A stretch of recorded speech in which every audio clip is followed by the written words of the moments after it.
Jarumi Adam A. Zango ya buɗe sabon akawunt na Instagram wanda duniya take ta cece-kuce akan ya fiye buɗe-buɗen akawunt. A baya duniya ta ce ya buɗe akawunt mai suna Adam A. Zango. Ya buɗe akawunt mai suna Official Adam A. Zango. Ya buɗe akawunt mai suna Adam A. Zango Official. Ya buɗe akawun mai suna A Zango, ya buɗe akawun mai suna A Zango Kaduna, ya buɗe akawun da dama. Jarumi Adam A Zango yanzu ya ƙirƙiri sabon akawun ɗinsa na Instagram wanda ya sa suna Officially Adam A Zango. Za ku ga hotonsa mun ɗora muku new account.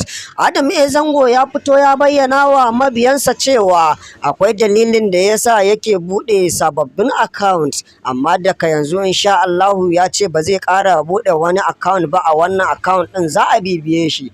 Abin da ya janyo ya bayyana wa duniya cewa abin da ya janyo mar yake buɗe account, akwai babban account ɗinsa mai suna Adam A Zango Official wanda 'yan hakin, ma'ana wanda suke ƙwace account sun ƙwace mashi, kuma ya biya kuɗi.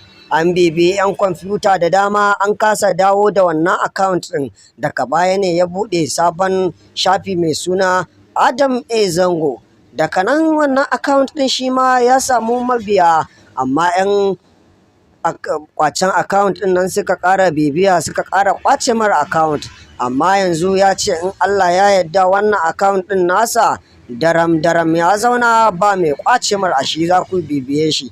Sannan kuma ya shaidawa al'umma cewa ku danna subscribers a wannan YouTube channel domin samun duk wani abu nashi sababbi idan ya sa Instagram. Za ku samu akan wannan YouTube, ku danna ƙararrawar sanarwa. Adam A Zango Officially sabon account na Instagram.